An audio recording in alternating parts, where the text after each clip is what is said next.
नमस्कार, मैं doctor Anita Gawadiya, associate professor history, government Meera girls college Udaipur. बच्चों, आज हम बीए पार्ट 3 हिस्ट्री के फर्स्ट पेपर में यूनिट 4 के अंतर्गत 1818 की संधि की मुख्य धाराएं और इस संधि के परिणाम क्या पड़े, इन दोनों ही बिंदुओं पर आज हम विस्तार से चर्चा करेंगे। जैसा कि हमने पिछले वीडियो में भी बताया था कि 1818 की संधि के कारण क्या थे, तो मुगलों और मराठों के पतन की आधारशिला पर ही ब्रिटिश शक्ति की नींव रखी जा रही थी और 18वीं शताब्दी के प्रारंभ में ही भारतीय राजनीतिक क्षितिज पर अंग्रेजों का उदय भी हो गया था। शताब्दी के मध्य भाग में आते आते ये एक महत्वपूर्ण शक्ति के रूप में परिवर्तित हो गई थी। ऐसा नहीं है कि इस संधि को एकदम से ही ये आवश्यकता पड़ी हो, क्योंकि अब इसमें हम देख रहे हैं कि मराठे और अंग्रेज़ों में हमेशा से ही सत्ता के लिए संघर्ष होता रहता था और 1803 में भी आंग्ल मराठा युद्ध में मराठों को पराजय झेलनी पड़ी थी।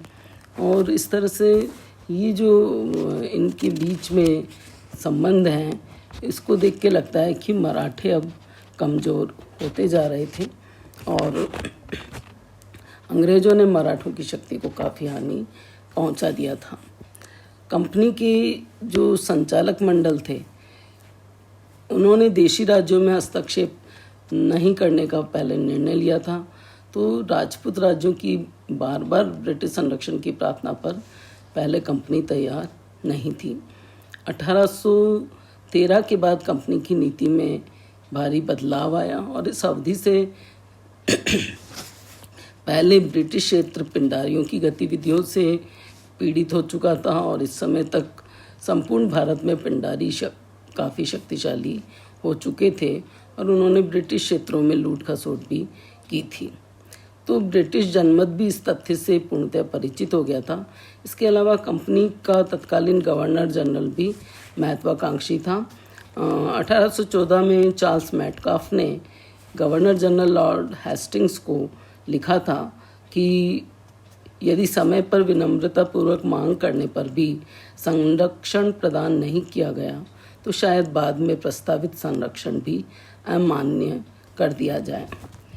चार्ल्स मेटकाफ के सुझाव पर उस समय तो विचार नहीं हो सका था, क्योंकि लॉर्ड हेस्टिंग्स नेपाल युद्ध में व्यस्त था और इस मामले पर वो उस समय ध्यान नहीं दे पाया था।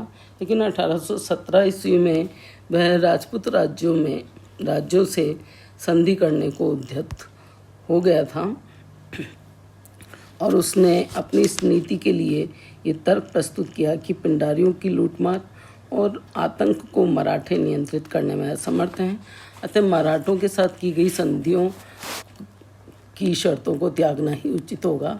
और उसने दिल्ली में ब्रिटिश रेजिडेंट मेटकाफ को राजपूत राज्यों से संधि करने की आज्ञा दे दी थी। तो इस प्रकार 1818 ईस्वी के दौरान हम देखते हैं कि राजपूत राज्यों के सभी राज्यों ने अंग्रेज़ों से संधियां कर ली थी। मात्र सिरोही राज्य ऐसा बचा था, क्योंकि जोधपुर राज्य ने सिरोही राज्य पर अपनी सर्वोच्चता का दावा पेश किया था, तो सिरोही राज्य से 1818 ईस्वी तक संधि नहीं की गई थी और अंत में ब्रिटिश सरकार ने जोधपुर राज्य के दावे को अस्वीकार कर दिया। और फिर 1823 में सिरोही राज्य के साथ संधि हुई थी। तो सबसे पहले राजपूताना में संधि करने वाला कोटा राज्य था और उसके बाद जोधपुर, फिर उदयपुर और अन्य राज्यों ने इसमें संधियां की थी। इस संधि की जो मुख्य बातें थी, जो सभी राज्यों के साथ थी लगभग, वो ये थी कि पहली शर्त उसमें ये रखी गई थी कि अंग्रेज सरकार उन राज्यों के साथ मित्रता, सहयोग और हितों की एकता पीढ़ी दर पीढ़ी बनी रहेगी। जो भी संधि करेगा उन राज्यों के साथ इनके आपसी संबंध पीढ़ी दर पीढ़ी बने रहेंगे। दूसरी बात थी, अंग्रेज सरकार संबंधित राज्य की सुरक्षा का भार स्वयं अपने ऊपर लेगी। संबंधित राज्य जिसमें कोटा, जोधपुर, उदयपुर या अन्य जो भी थे, अंग्रेज सरकार के बिना किसी भी राजा के साथ संधि नहीं करेंगे। यदि किसी राज्य के साथ विवाद हो जाए तो उस विवाद का निपटारा अंग्रेज सरकार की मध्यस्थता से होगा। और इसी तरह से जो भी राज्य समझौता करने वाला था, अपनी सामर्थ्य के अनुसार आवश्यकता की स्थिति में अंग्रेज सरकार को सैनिक सहायता उपलब्ध कराएगा और संबंधित राज्य के शासक अपने राज्य में पूर्ण शासक बने रहेंगे और जो खिराज मराठों को दिया जाता था वो अंग्रेजों को दिया जाएगा। इसी तरह से यदि हम देखें, जैसे जोधपुर राज्य, इन लोगों के साथ ये भी था, अंग्रेज सरकार की मांग पर जोधपुर राज्य 1500 सवार ब्रिटिश सरकार की सेवा हेतु भेजेगा और आवश्यकता पड़ने पर राज्य की आंतरिक सुरक्षा के लिए आवश्यक सेना को छोड़कर राज्य की संपूर्ण सेना अंग्रेज सरकार की सेवा में भेज दी जाएगी। तो अलग अलग राज्यों के साथ उनके सामर्थ्य के अनुसार भी अलग अलग तरह से संधि की थी। यहाँ पर जो बात ये थी कि जो भी संबंधित राज्य है उसे राज्य के पूर्ण शासक मान लिया गया था और तब ये कहा गया था कि उनके राज्य में ब्रिटिश सरकार किसी प्रकार का हस्तक्षेप नहीं करेगी। और इसी बात के आधार पर राजस्थान के अन्य राज्यों के साथ भी ब्रिटिश सरकार ने संधियां संपन्न कर ली थी। अंग्रेजों की अधीनता प्रत्येक राज्य, राजपूत राज्य ने स्वीकार कर ली थी और इसके बदले अंग्रेजों ने प्रत्येक राज्य की बाहरी आक्रमण से सुरक्षा प्रदान करने का वचन दिया था और इसके अतिरिक्त राज्य की आंतरिक शक्ति और व्यवस्था को कायम रखने में भी अंग्रेजों ने सहायता प्रदान करने का आश्वासन दिया था। तो इस प्रकार ब्रिटिश सर्वोच्चता को स्वीकार करने के साथ ही राजपूत शासकों की विदेश नीति की कमान अब अंग्रेजों के हाथ में आ गई थी। राजपूत राज्यों को अपने आपसी विवादों को हल करने के लिए अंग्रेजों की मध्यस्थता तथा उनके निर्णय के लिए बाध्य होना पड़ा था। इसके अंतर्गत उन्हें अंग्रेजों की अपनी सैन्य शक्ति भी सौंपने को विवश होना पड़ा था। इसी प्रकार खिराज के संबंध में भी अंग्रेजों ने जिस नीति का निर्धारण किया था उसमें सभी राज्यों के लिए अलग अलग आधार बनाया गया था। खिराज का मुख्य आधार मराठों को दी जाने वाली राशि पर आधारित था, लेकिन जयपुर राज्य का मराठों और पिंडारियों ने अत्यधिक आर्थिक शोषण किया था, तो उससे संधि के पहले वर्ष खिराज से मुक्त रखा गया था। दूसरे वर्ष जयपुर से फिर 4 लाख रुपए खिराज प्राप्त करना निश्चित किया गया था और इसके बाद प्रतिवर्ष खिराज में 1 लाख रुपए की वृद्धि की गई थी। यदि अन्य राज्यों की बात करें, जैसे बीकानेर, जैसलमेर, किशनगढ़, इनको खिराज से मुक्त रखा गया था क्योंकि ये राज्य मराठों को नियमित खिराज नहीं देते थे, किंतु ये राज्य कंपनी की आवश्यकता पर अपने सामर्थ्य के अनुसार कंपनी को निःशुल्क सैनिक सहायता उपलब्ध कराएंगे। अतः इन राज्यों के अलावा अन्य सभी राज्यों ने कंपनी सरकार को वार्षिक खिराज देना स्वीकार कर लिया था। इस प्रकार कंपनी सरकार को अपनी सुरक्षा का दायित्व सौंपकर राजपूत शासकों ने अधीनता का दामन पकड़ लिया था और इन संधियों से ये स्पष्ट हो गया था कि राजपूत शासक बिल्कुल निर्बल हो चुके हैं और उन्होंने अपनी स्वाधीनता को अंग्रेजों को भेंट कर दिया है।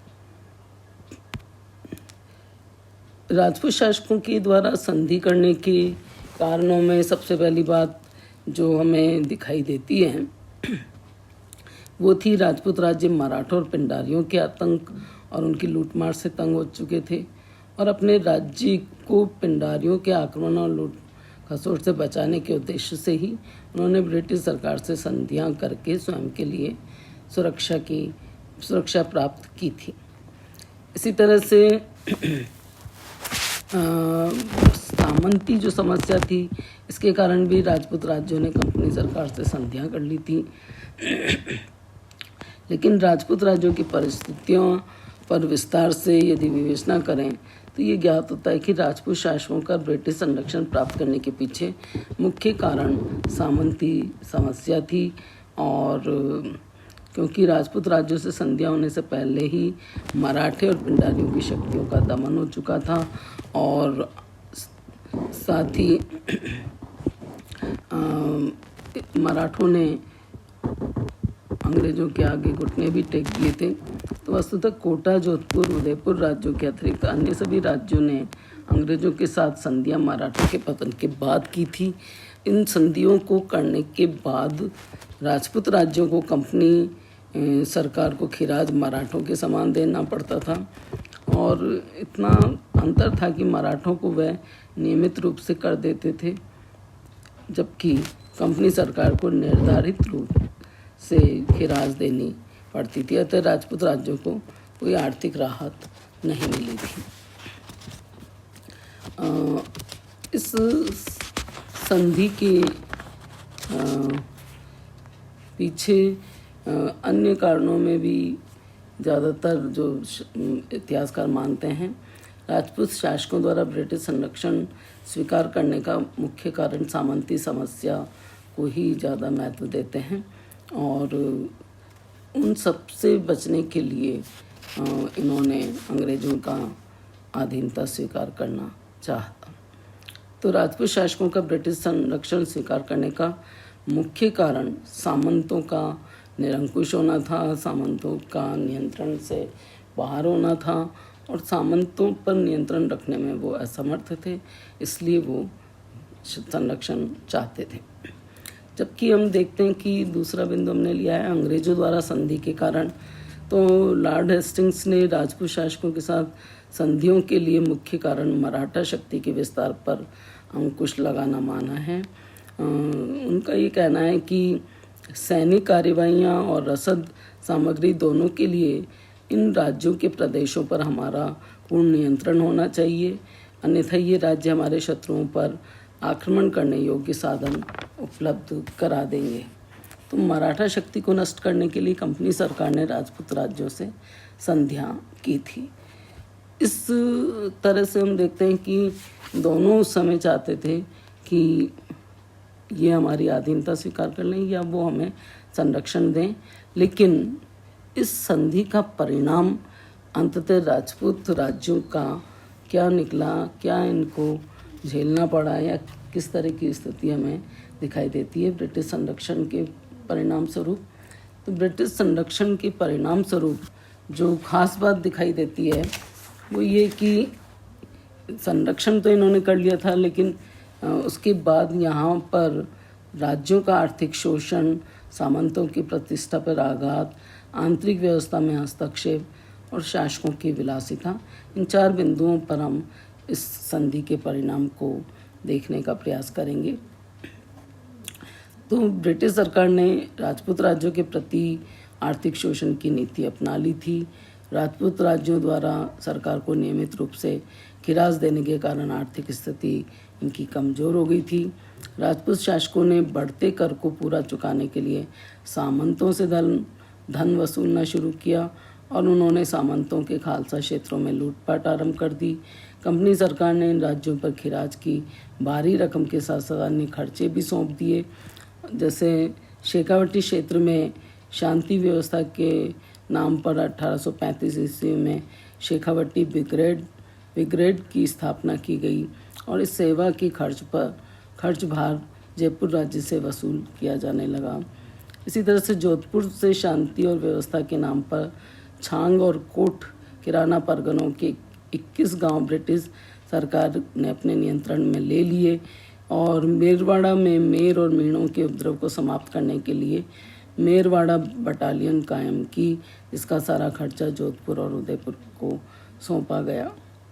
तो इस तरह भारी खिराज, बकाया खिराज, चक्रवर्ती ब्याज, इन राज्यों से जो लिया जा रहा था उससे राज्यों की आर्थिक स्थिति काफ़ी कमज़ोर हो गई थी।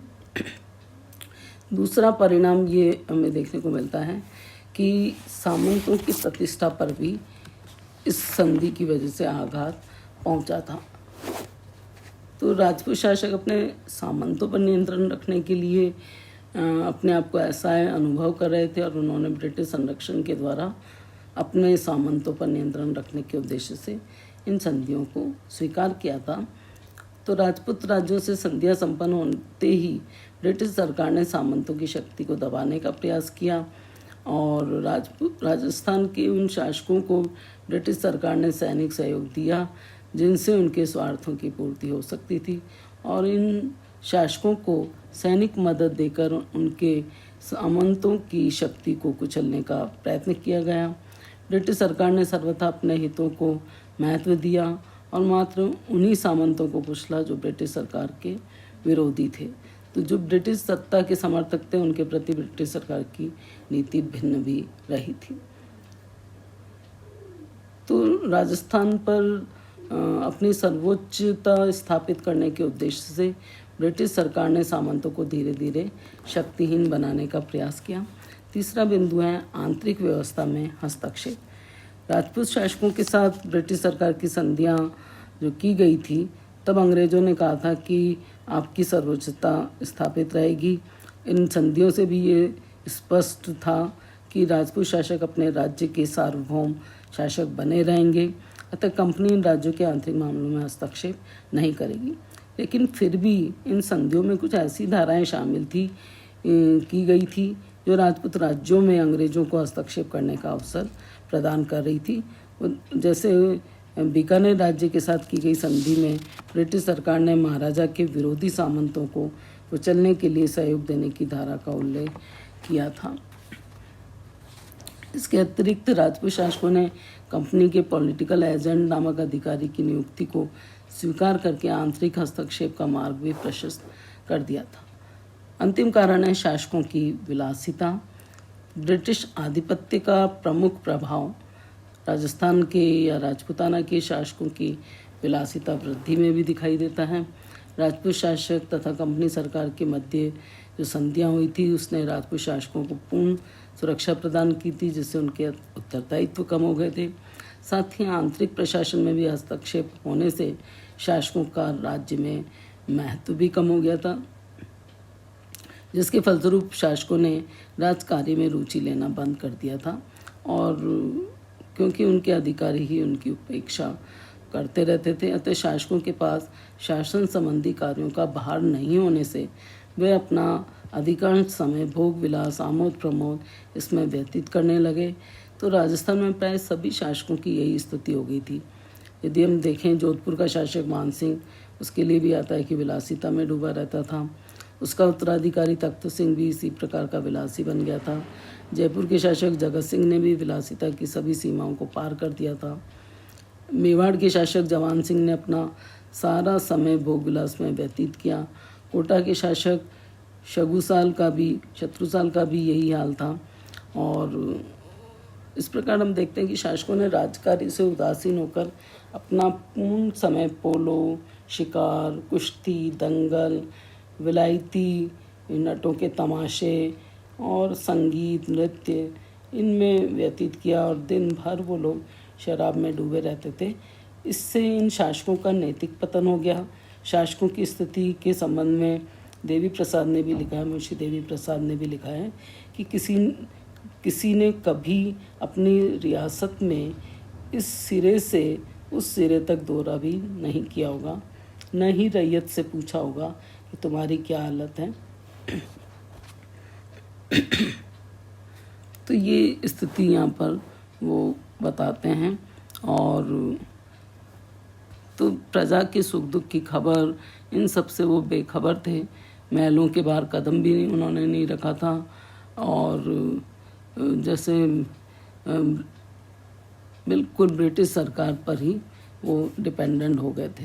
तो ब्रिटिश सरकार भी यही चाहती थी कि शासक अपने राजकार्य से उदासीन होकर भोगविलास में ही डूबे रहें, वे अपने प्रशासन में बिल्कुल ध्यान नहीं दें, जिससे ब्रिटिश अधिकारी अपनी इच्छा के अनुसार वहाँ पर शासन चलाएं और राज्य में उनकी गतिविधियों का हस्तक्षेप उन्हें पता था कोई करने वाला नहीं है। तो इस प्रकार ब्रिटिश पॉलिटिकल एजेंट ने राज्य में तानाशाह की भूमिका को निभाना आरंभ कर दिया था।